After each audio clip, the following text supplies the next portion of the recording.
Coming up, local health officials are urging people to check their vaccination records as health concerns continue to grow. And a man in Lawrence County who won big in the lottery, then lost it all in mere months. We talked with him about how that helped his life for the better. Plus, anyone looking to book flights for the summer vacations may have a harder time finding one this year, thanks to one airline. Dedicated to Eastern and Southern Kentucky, this is WYMT Mountain News This Morning.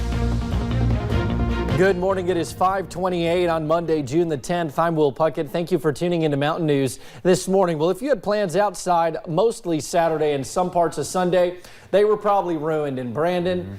It's just been a soggy, muggy, gross weekend. Exactly, and it's going to be another muggy start to the day today. Temperatures are very mild this morning and still tracking a little bit of rain, but that cold front's going to bring more later this afternoon and this evening.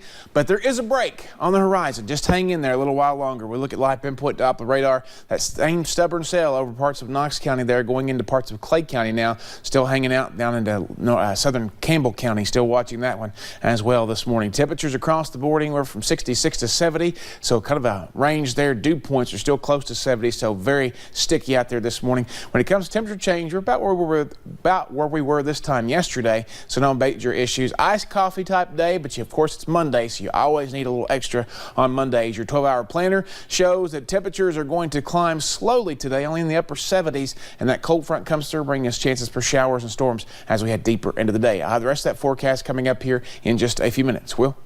Can't wait to dip into my coffee, Brandon. Thank you. Well, in 2016, one Lawrence County man won $125,000 from a $10 lottery scratch-off card. That money only lasted around 2 months because of his addiction to drugs. Now he is in a much better place. WYMT's Marianne Fletcher caught up with this man to hear his road to recovery. A typical gas station stop in 2016. Well, I was on my way to work one morning, and I just had a notion to buy a lottery ticket. Matthew Newsom paid for a $10 ticket. There's like 15 little boxes you scratch on each ticket, and like each one just kept saying 25 or, 2,500 times 2. What happened next? I was in disbelief for a minute. Changed his life, but in a different way than most. Oh no, I was in active addiction at the time. Addicted to pain pills, the extra money expanded his wallet and addiction. Yeah, probably the worst thing that could happen to somebody that was in active addiction. Now buying heroin instead. How fast did you blow through all that money? I would say about 2 months. Later that year, Matthew knew he needed to change. And after a relapse, he found help at Addiction Recovery Care in Lawrence County. And I've been clean since then, almost 18 months now. Using his experience to help others. I'm a peer support specialist. I work at the Blackberry Transitional Learning Center through ARC. Proving it is never too late to drive down the road to recovery. No, I never thought life could be this good. In Lawrence County, Marianne Fletcher, WYMT Mountain News.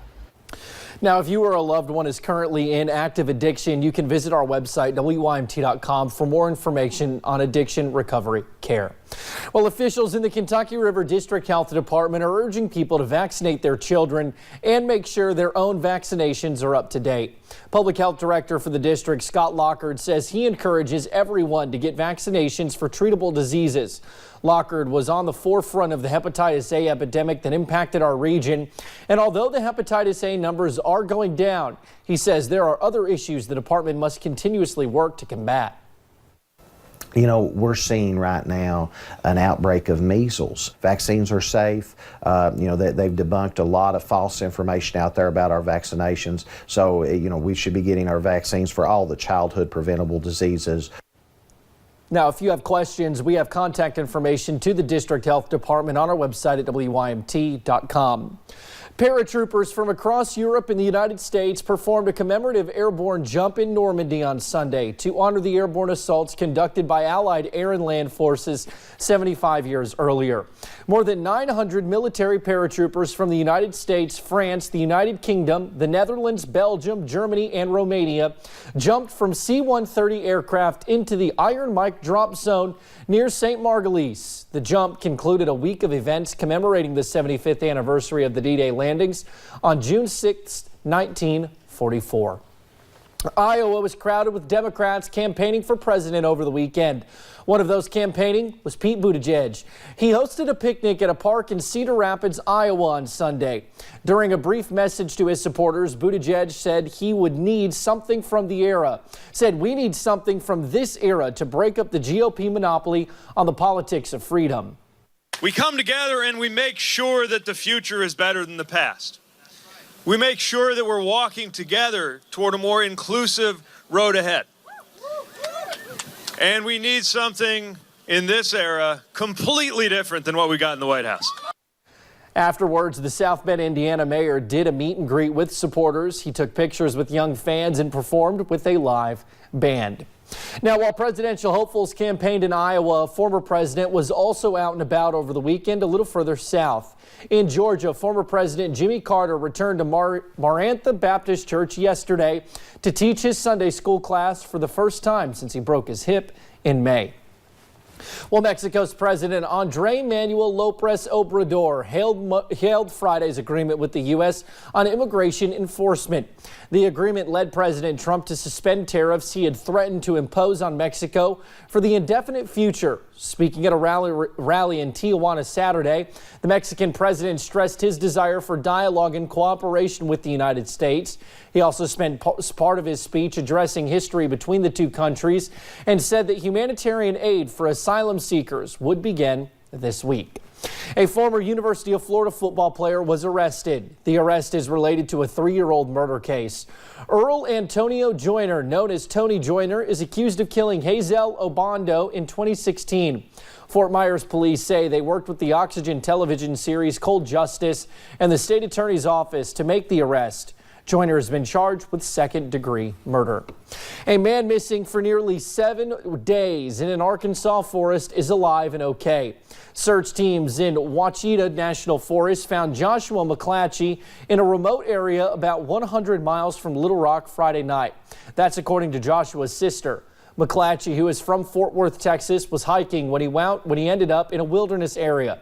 Rescue teams took turns carrying him out of the area. He is now at a hospital recovering from dehydration. His sister said the team made a heroic effort. Well, American Airlines says 115 flights will be canceled per day through September 3rd of this year. This is to accommodate the grounding of the Boeing 737 MAX planes. Initially, American Airlines canceled all flights using those jets until August 19th, but they have now extended that until September 3rd. The entire Boeing 737 MAX fleet has been grounded since March after a software issue caused 2 fatal crashes. Boeing killing 346 people. Boeing says it's been fixed, but federal agencies still need to sign off on the claims. Now, 2 people were killed when a small plane crashed on the North Fork of Long Island Saturday morning. The Beechcraft A-36 with 2 people on board went down at around 9:15 in the morning near Sound Avenue in Southold. Southold Town Supervisor Scott Russell said both people on board were killed in the crash. Their names were withheld by police. Police say a dog on the plane survived. The National Transportation Safety Board is investigating the crash. And another small plane crashed Saturday afternoon in a Medford, Oregon neighborhood, injuring 2 in the plane. Both were able to get out with injuries severe enough to go to the hospital. The single-engine Beechcraft Bonanza came down on the sidewalk outside of a home. There were signs of trouble before it hit the ground. It was just like a thud, like a big thud, like he just came down hard and kind of stuck in the ground like a lawn dart. Medford police are investigating claims that the pilot was telling people after the crash of a mechanical failure. The 1947 era Beechcraft 35 Bonanza series aircraft is registered to a Marsing, Idaho address. However, no name is listed in the Federal Aviation Administration registry. A 19th century sailboat has sunk in the Elbe River in Germany after colliding with a container ship. 5 people were injured in Saturday's collision, one of them seriously. Local media said the number 5 Elbe and the container ship Estrassprinter collided at Stade downstream from Hamburg. Emergency services rescued 43 people who were on the wooden schooner, which was built in 1883. The ship had only been sailing since May after going extensive restoration work. Just over 46 years ago, one of the greatest horses ever to race made history. It was June 9th, 1973, when Secretariat claimed the Triple Crown, the first in 25 years. His record-breaking run in the Belmont Stakes is often regarded as one of the greatest races of all time. Big Red, as he was called by his owner, blew the field out of the water with a giant 31-length win. Secretariat also set several speed records in 1973. His times at the Kentucky Derby and Belmont Stakes still stand to this day. Secretariat died in 1989. And later, a piece of musical history is up for grabs this week. A nearly 200-year-old lock of hair, but it's not going for cheap. Well, if you're looking for a break from all this rain, I may have some news. It might be music to your ears in the 7-day forecast. I'll tell you about 3 minutes.